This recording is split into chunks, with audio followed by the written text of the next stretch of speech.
everybody. My name's Jason Baird, and this is a lot of firsts for me today. If you went to the orientation yesterday and saw that there was a single-digit number of the first time anybody's ever, people have spoken at a con. This is the first time I've ever spoken at a con. First time I've ever been to one of these conferences at all. So this has been a lot of fun. So yeah, it's been great. I spend a lot of my time on the road or on missions and stuff like that, and so every time we're like, hey, can we go to a conference? They're like, no, you need to work. So so it's been a lot of fun. Also, really, I don't know, very encouraging. I came up here not knowing that anybody was going to be here that I would know, except maybe like one person. And I get here and I start seeing people that are familiar to me, colleagues, supporters, stuff like that. And so that's been kind of encouraging and been, I don't know, it's been nice to catch up and see people and that I didn't expect to be here support me. So thanks for showing up. Thanks, guys. A little bit about me. I have had the privilege of sort of having two different careers. I kind of started off in what's considered the counter technical surveillance field. So some people, you might have heard the term bug sweeping before, things like that. So it's kind of my specialty for the last 20 years is dabbling around in that field. So think of like RF, like box hunting to the extreme is what I do. I started off with diplomatic security, doing security systems and stuff for embassies overseas, doing physical security, technical security work, all that kind of stuff. Got to see some really cool places. The picture in the upper right corner of the slide hasn't really aged well. That's outside of Kabul. And then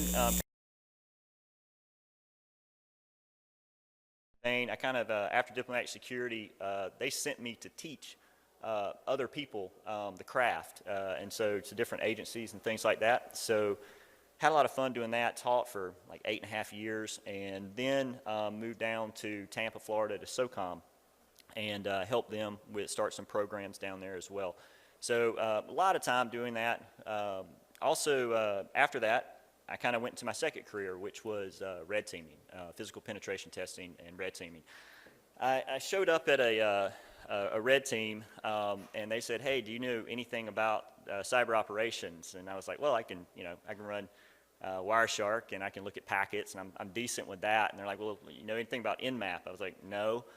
Do you know anything about a list of things? And it's pretty much no. And they said, "Well, let's say you take this system here, and you're trying to find out how it works. Like, what do you do?" And my whole thing was like, well, I'd set up an RF receiver and I'd see if it has any signals coming off of it and see so just thinking about it differently. And they're like, well, we don't have that, so you're hired. And eventually it got to the point to where a lot of the physical security stuff and a lot of that physical security knowledge and technical security knowledge, they're like, I think you would do really good in physical access and close access. So last 5 years, that's been my specialty, is breaking into buildings, doing work like that, with an emphasis on not breaking into the buildings, but affecting the networks, affecting the cyber side of it. Essentially, the company I was working for, the contracts that we were doing, the expectation was that we were going to get in. The one thing that the client wanted to see is how can you affect the network when you're there. The big thing about red teaming from our perspective is that if you're not showing a mission effect, then you're not doing any good, right? So so that's kind of been my second career, has been the last 5-6 years doing that. And along with that, I started a company back in 2013 called Skinny Research and Development. We've got a kind of a plucky little group there. That's us, kind of the four of us. The guy in the pink shirt, Josiah Bryan, just an absolute whiz. He is our cyber operations, cyber networking instructor. Really good guy. Won a badge challenge at DEF CON 1 year. Puts out CVEs like I breathe. The guy's incredible. That's his brother there on the left in the blue shirt. His brother's just kind of an administrative genius. He works with FEMA and does a lot of stuff where hurricane hits Florida, this guy shows up and gets houses where they need to do and stuff like that, and so really cool. And the lady there in the photograph, that's my wife, Brandy, And today it's her birthday. And so, yeah, so a round of applause.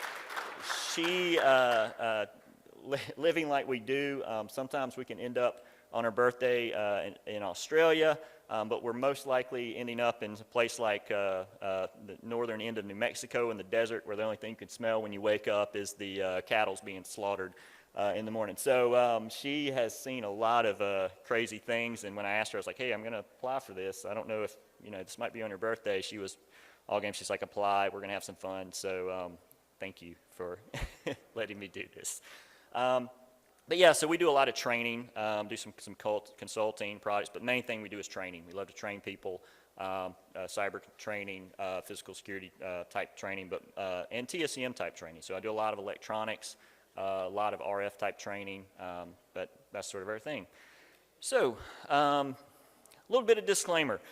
So I'm about to play a little fast and loose with electrical theory. So if you're an electrical engineer, you're probably going to, have a tick in the back of your neck by the end of this, but I kind of want to simplify everything, because I know that some people in the room are very cyber oriented, very network operations types. So I want to be able to kind of give you an understanding of some of these concepts, and if you are into electronics and microcontrollers, things like that, then you'll be right on board. I won't have to kind of explain anything, but a lot of stuff is going to be simplified. I'm not going to try to go into too deep stuff, because I just don't want to lose anybody, and I think everybody can get something from a little bit more simplified explanation of things. So the big question of kind of this talk is how can an adversary detect if an empty network port is attached to a switch without setting off port security? So this is one of many of my daily struggles on the close access side of things. Is when you go into a building, you don't always have the luxury of where you end up. You don't have a lot of control sometimes. Sometimes I might be under escort. Sometimes I might be, I might have certain limitations about where I can and can't go. And so, you have to pick your battles. And one of the things is you see a lot of these on the wall, right? You can walk into anywhere from a KinderCare, a bank, or a government building, and you'll see these things stacked there. And the thought for a lot of us is, ooh, I wonder if that's connected, right? My thing is, if I go into a building, I need to assess whether or not this thing has anything behind it. Because if I waste an asset plugging it into this thing, then, if I've only brought 3 or 4 of them, well, now I'm down one, right? And if I'm just blindly plugging in and all 4 of the assets I plug in don't turn out because there's no switch at the end of the line, then I'm screwed, right? So I want to have as much control as I can, and I want to be able to kind of understand what I'm plugging into and when I'm plugging into it and what I'm getting involved with. The big thing that I always hear, though, from my end is like, well, is this something the adversary would actually do, right? Like, is an adversary going to take and just plug into a network port just blindly? Like, they might have some intel about it. And yeah, it is something the adversary would do, right? Like, we've seen this in the news. 2019, a little bit before that, JPL had a problem where an employee left a Raspberry Pi plugged in and kind of left. And from what the news will talk about for you is that they went in and were able to pull documents on the Mars rover and kind of take some of that information. And that was what we consider kind of like a leave-behind device, right? So, you plug it in, leave it behind in the network port, and, whether you're gap jumping that over like an RF link or you're pulling it through the network because there's some misconfiguration, you leave it behind, you leave it in place, and then you kind of get your work done, right? So we know what's happened in the past. We know the adversary does this. We can point to a lot of different, applications of where, this has happened. So if you're an adversary or emulating one and you go in and you're trying to figure out, all right, well, what is it that, what can I use, right? Like, what can I use to try to assess the situation to see if I can plug something in? You might decide, well, hey, there's a ton of these little fluke meters, right, that you can plug in to give you distance of cables and things like that. But those sometimes can be problematic, especially the newer ones, because they seem to have some sort of MAC capability, or that they're at least locking up switches, right? So you could plug it in. If there's port security, it could lock the port, and now you're done. There's other things like the Shark Jack, the Hack 5 Shark Jack. The older model of it, we'll talk about kind of some of the approaches for the Shark Jack. It was a little bit problematic for me.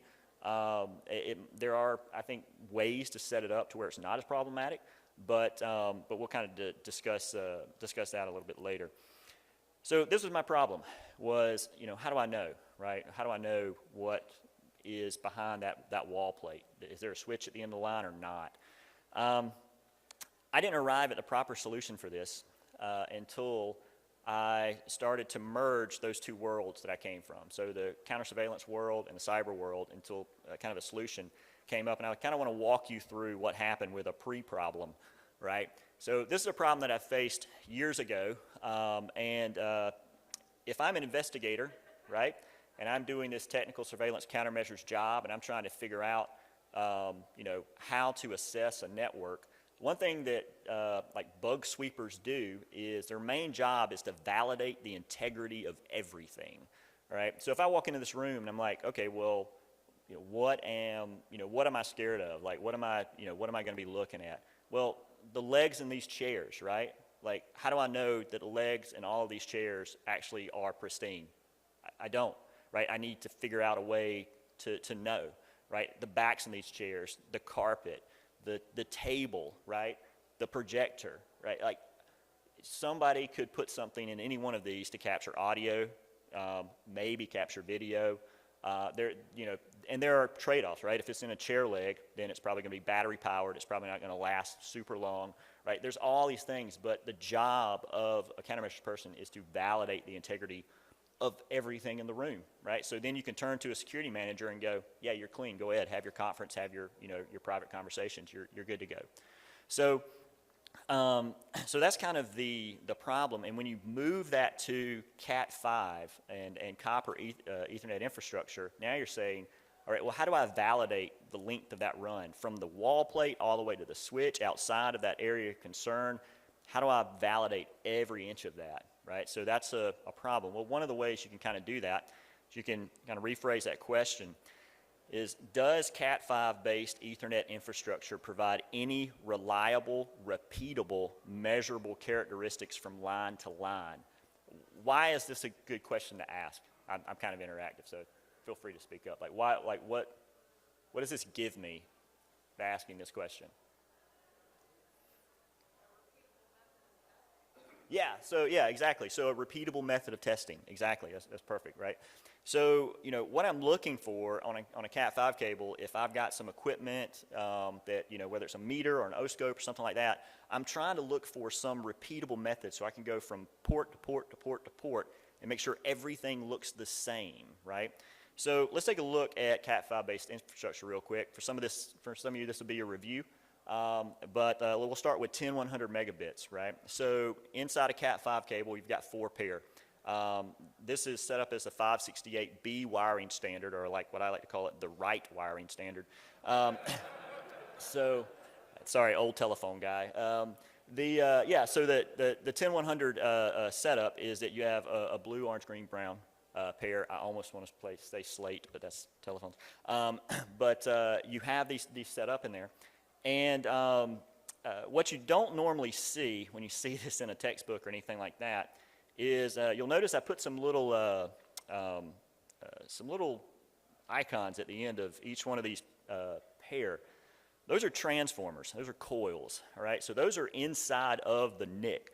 So when you take a look at a Cat5 port and you plug into it, and it is the port, the RJ45 for a device, just inside that device are transformer coils to isolate the line from the circuitry of the device, right? So on the end of each one of these pairs is one side of that coil.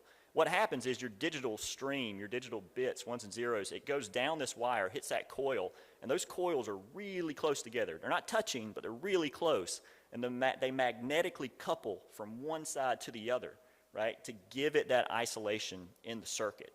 So, if I got a client on one end, I got a switch on the other end, at each end there is a transformer to allow bits to flow over and in between, so that if there is some kind of strange, like DC spike of power on the middle of this wire, like at least you have some sort of isolation there. And that doesn't mean it's not going to fry your stuff, but there's something there to keep it from going straight into the circuit.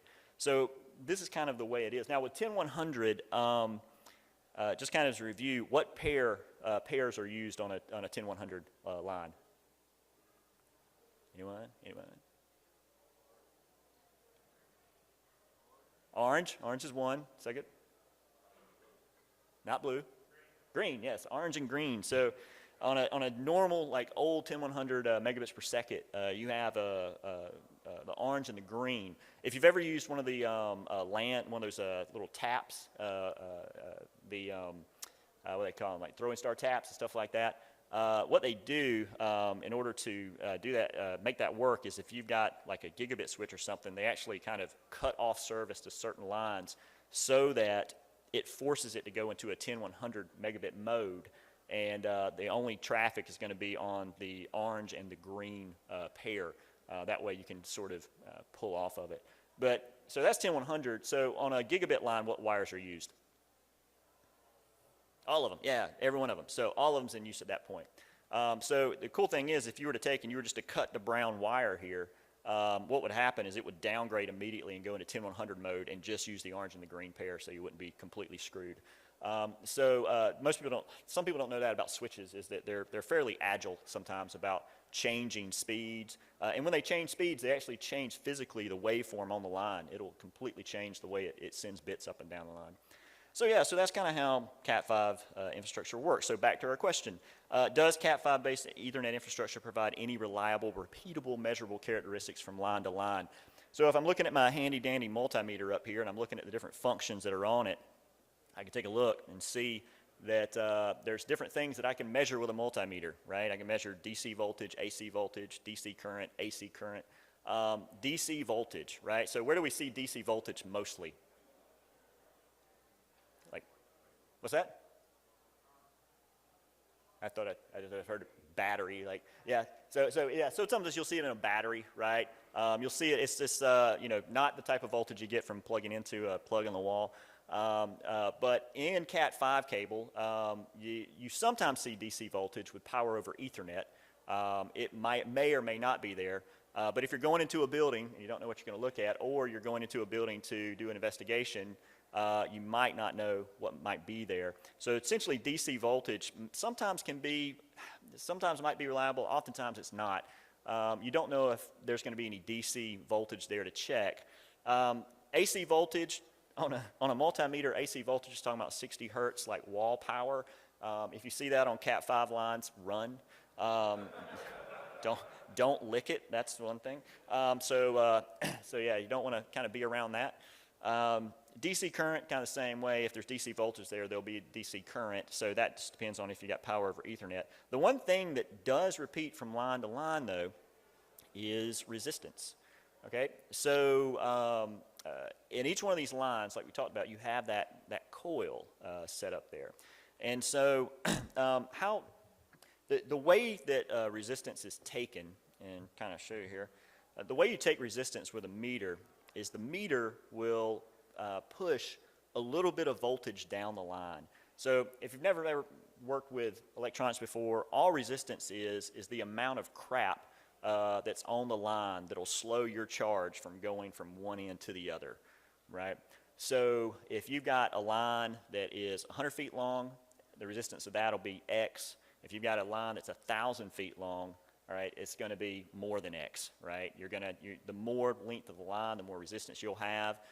In electronics, we have these little bitty components that are really hard to see here, called resistors. So this guy right here, so this is so that we can, if we need a prescribed amount of resistance, these are all tailored for that. This is a 10 kilo ohm resistor. So if I want to sort of, take a measurement of this, I've got, put this on resistance mode, just a little ohm there, and plug it up. And what will happen is this will take a little bit of time and tell me, oh, that's a 10 kilo ohm resistor, or really close, 9.84 kilo ohms. These things, this particular resistor is within 5% of supposed to be, what it is. You can get 1% resistors that are a lot more accurate. But that's how resistance works, is that this voltmeter produces a little bit of voltage, which causes a current to kind of travel down the line. So when you have a little bit of voltage on the line, you have a discrepancy. The way it works is you put a little bit of charge on one lead, the red lead, you have less charge on the black lead, and that causes current to flow from the red lead to the black lead, right? The multimeter knows how much voltage it put out. It can measure the current coming back, and it has an internal resistance. Pretty much with all these things, it can tell you what the resistance of that coil is at the end of the wire. Thing is, if there's no switch at the end of the wire, what would you read as far as resistance goes? 0. Yeah, you wouldn't read anything, right? Because there's nothing there to complete the circuit. So to kind of show that off,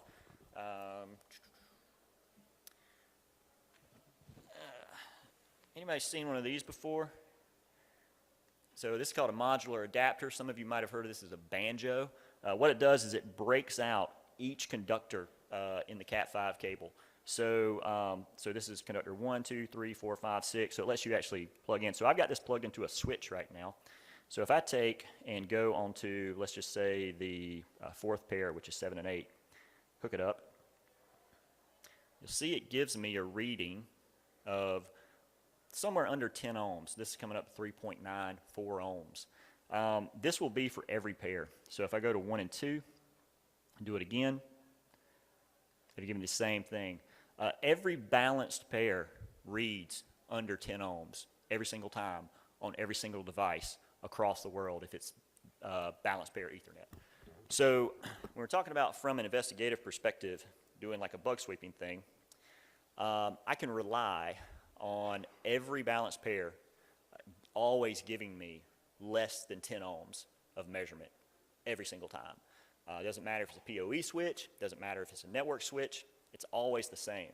So if somebody takes and screws around halfway down the wire, well, they better do it delicately, because you imbalance that. 1, you will screw with the switch a little bit, but 2, like if someone's looking, they'll notice there's an imbalance. So this is just kind of one method kind of you could use to kind of get at that. And so that coil there gives us that reliable, repeatable measurement always. So there is a few things you need to do. So don't run out of here and all of a sudden feel like, hey, I've got a I've got a voltage source. Yeah, you got a question?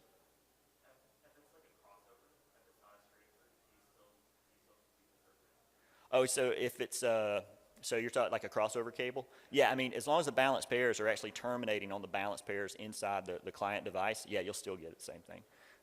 Yeah. Doesn't matter. It doesn't matter which direction you go to, whether you're firing into a switch or you're firing into the client device. If it's terminating in a NIC, you'll get the same thing. Yeah. So one thing you might be thinking is like, well, if you can push voltage down the line, like I got a power supply at home, like maybe I'll hook that up, just plug that sucker in. You got to be careful, all right? So the amount of power that a voltmeter pushes out is really low, all right? So the current that runs through that coil when I hook this voltmeter up is in the microamp range, like 100 microamps, right? So it's a very small amount of current that's running through that coil, so it's not going to damage the coil if you're using a multimeter. However, I had a colleague one time that decided it might be cool to play around with a toy and mess around with some stuff to see if he could put something on a line, and he decided, well, I got a 9-volt battery. That's handy, right? And because of a series of mistakes, what happened was the 9-volt battery got attached directly to a balanced pair. Well, we can do some quick math on that. There's a little thing called Ohm's law that lets you figure out exactly how much current was being pulled. And the amount of current he was pulling with that 9-volt battery was all of it, right? So a 9-volt battery will only give out about 500 milliamps before it starts to degrade and catch on fire. He got it up to 1.8 amps theoretically. To put this in perspective for those who don't get electricity that much, 0.7, I think it's 0.7 milliamps, or no, 7 milliamps across the human heart is enough to stop it. I believe if you have just 1 amp running through your body, that's enough to do some significant damage. I know from a personal experience that 2 amps will burn a hole straight through a proto breadboard, much to my former university's dismay. When you're messing around with this, just be careful about what you're pushing down the line. So back to the problem. How can someone detect if an empty network port is attached to a switch without setting off port security? Well, thing is I had my cyber mind on when I was doing this, because I'm doing physical security, I'm breaking into stuff, I'm planting devices, I'm doing all of that. And I didn't even think about the other side of stuff, the freaking business that I run that does technical surveillance countermeasures. I wasn't even thinking of the same thing. So what I did is I got a Raspberry Pi, right? And I'm just like, well, if I can put the TCP dump on the Raspberry Pi and I can plug it in and I can tie that to an LED, then anytime I see multicast or broadcast traffic, like I'll get the thing to light up, and that'll tell me if I'm hooked to a switch. Well, okay, there's some problems in that. Same thing, SharkJack. SharkJack's kind of the same way. You got a embedded Linux on a little plug. You can plug that in, right? Maybe get that working. There's a few things I was having problems with. The SharkJack, the battery, the old style SharkJack had a battery, a little lithium battery, and it was problematic because they were small, they didn't last very long, and if I went into a building, I couldn't reliably turn it on and it work. The other thing is there's boot times associated with both of these devices, right? So unless I have them already powered on when I go in the building, there's an issue where it might not, it might not be ready for me in time, especially if I'm like under escort or I'm being shown around, right? And I've only got 15 seconds or 20 seconds to make something happen. I don't have, the boot time there that I want. So there were some issues I was kind of dealing with. I got down to where I had the SharkJack open on my desk with like wires, so I could serial into it and actually program it, at a lower level, because I couldn't do what I wanted to at the script level. And then that's when kind of it hit me like, why am I doing all of this?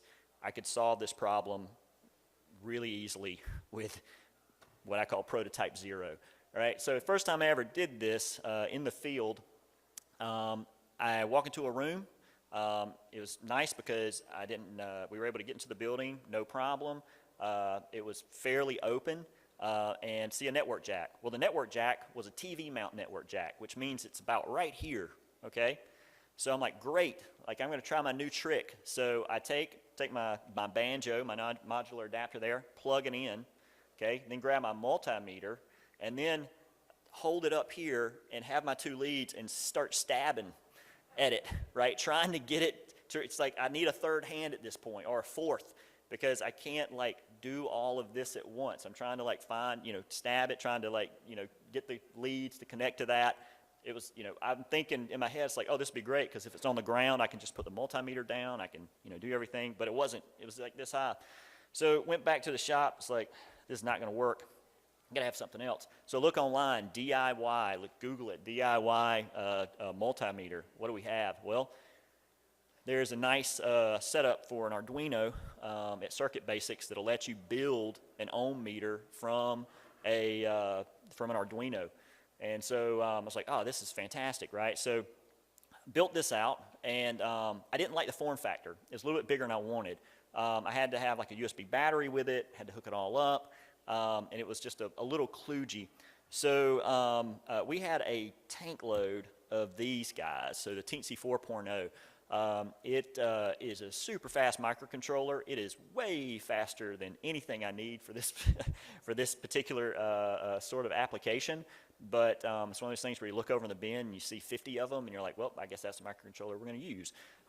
So kind of the second prototype of that was this. So the way this works is there's a little pin there. It's a little 3-volt pin that first resistor is connected to. And what you do is power this guy up. That little 3-volt pin will give you a little bit of voltage. R1 is there. It's a big honking resistor to keep the current in check so it doesn't go down there and fry that coil. So that's a fairly big resistor on R1. It'll go down, and hit R2, come back down the line, and then you'll see at point 20 there, like input number 20 on the teensy, that's where you take a voltage measurement. And the logic is very simple. If R2 exists at the end of the line, there'll be a measurable voltage at input 20, okay? If that's the case, light the onboard LED. If R2 does not exist, then the reading's 0 volts, and don't light the LED, okay? So if I'm sending someone else into the building that's not me, that's not a technical person, I can say, okay, here's the device you need to plug in. Here is this little thing. We made it look like a cigar almost, and it had little AAA batteries. And I would just tell them, plug it in the wall. If it turns orange, plug the other thing in. If it doesn't, find another one, right? So I call it, easy enough a trigger puller can do it. Sorry. But yeah, so that was kind of the idea. So I kind of, as I kind of changed some jobs and stuff like that, now since I do skinny R&D full time, I was like, I need to revisit this and see like if there's anything else there we can do. So that came up with Mr. Radar here. So Mr. Radar is, it detects the presence of an end device on a switch. It determines if that device may be exclusively 10/100 megabits capable. It determines if power over Ethernet is present. It determines the mode of power over Ethernet, and it determines all of this in under a second. So you plug this in, immediately you get a response, you get a series of blinking LEDs, you're good to go, and plug in what you got, or you don't plug in and you keep moving. This is the circuit. I'm not going to dwell much on this, just to say that it's powered by 3 AAA batteries. The microcontroller that runs everything is a Trinket M0. It's a little Adafruit microcontroller that, of course, is out of stock because everything's out of stock. But the only reason I used it is because it had a minimum number of inputs and it was small, right? I didn't want to overdo anything. All the resistors that you see there is 2 purposes. 1, to keep me from blowing up stuff at the switch, and 2, to keep the switch from blowing me up, right? So all those resistors do is just calm the current down so that there's no major currents running in either direction. So if I plug this into any type of Ethernet device, I'm not going to harm it. And likewise, if there's some big nasty PoE thing on the line and I don't know about it, like I'm not going to harm this as well, right? The way it works is there's a little 3-volt output on the Trinket M0. And when you turn it on, it sends some voltage down that 3-volt output and down 2 wires, or 2 pairs, the orange pair and the brown pair. If both of those are able to make that loop and those coils are present on both ends at the end, then what it'll do is it'll give you a little green light and say, okay, you have the potential for 10/100 or gigabit on this particular line. However, if for whatever reason, maybe you're shooting into a device, it doesn't have to be a switch, maybe it's a VoIP phone, maybe it's an old piece of hardware, and you don't get a return on the 4th pair, it'll hit you with an orange light and say, this is only 10/100 megabits per second. So if your device that you're wanting to plug in needs the bandwidth, you'll know immediately that this is not a gigabit line, so don't plug it in, right? So that's the way it kind of makes that determination. So to kind of show you a little bit of let's see how this works. All right, cool. So I've got a switch here. It's an old, it's a Netgear switch, and this is Mr. Radar. So plug it in. If I plug into this switch, green light comes up and immediately comes on. Unplug it, goes away. I have another device over here. This is a VoIP phone. It's a GXP 1450, 1405. Older VoIP phone. Plug it in, orange light. So it's a 10/100 device. The pins for gigabit aren't even in it, right? So the coils aren't even in it. So so it gives you that response instead. So so that's how it works at the switch detection level. Power over Ethernet, there are three power over Ethernet modes: Mode A, Mode B, and 4-wire mode. Mode A, the way it works, well, say this, why would you want to know it, right? You can buy, for Raspberry Pis, you can buy power over Ethernet hats, right? So if you don't want to take your device and have it run on battery or a wall power, there's a chance you could run your leave-behind device off of the power over Ethernet power of the switch. And so sometimes it might be helpful to know if the switch supplies it. It turns out, so there are three different modes: 4-wire modes for high-power cameras, mostly, and for high-powered routers and things of that nature. Mode A and Mode B is what you'll see usually at the client level. The way Mode A works is it sends DC power down the orange and the green pair. The way Mode B works is normally you have an injector in there. So if you're at your office and you look under your desk and you see a little box where Cat5 runs in and Cat5 runs out, and then goes into a phone, that's an injector. And the injector provides power on different pairs. It provides it on the blue and the brown pair, pairs 1 and 4. So it's different. Thing about power over Ethernet is it operationally works at 48 volts. The polarity can be ambiguous, right? So it could be negative, positive, can be all over the place. PoE switches tend to have a polling voltage less than 48 volts, which means that if there's nothing plugged in and it's an empty switch port, there's voltage there that's not 48 volts that differs from manufacturer to manufacturer. If it's Mode A, it'll be on pairs 2 and 3. If it's injector, it'll be on 1 and 4. PoE clients are suited to handle both Mode A and Mode B, so it doesn't matter. All clients will handle both. Can you identify the device on the other side by that PoE voltage? That's what I need further research in, because I'm finding that like Netgear and TP-Link, they seem to float around a 9 to 20 volt like range. There's another though switch that I've encountered at a time when I didn't have access to the closet that gave me 1 volt, like a solid 1 volt, not like a varying 1 volt, like actually negative 1 volt. And it, so from port to port to port to port, right? So there is a way to fingerprint this. There needs to be some research, and I need a wider net to cast essentially to make those deductions. The way that the PoE detection works is on the input where it detects the voltage, you actually have to artificially raise the voltage on that pin.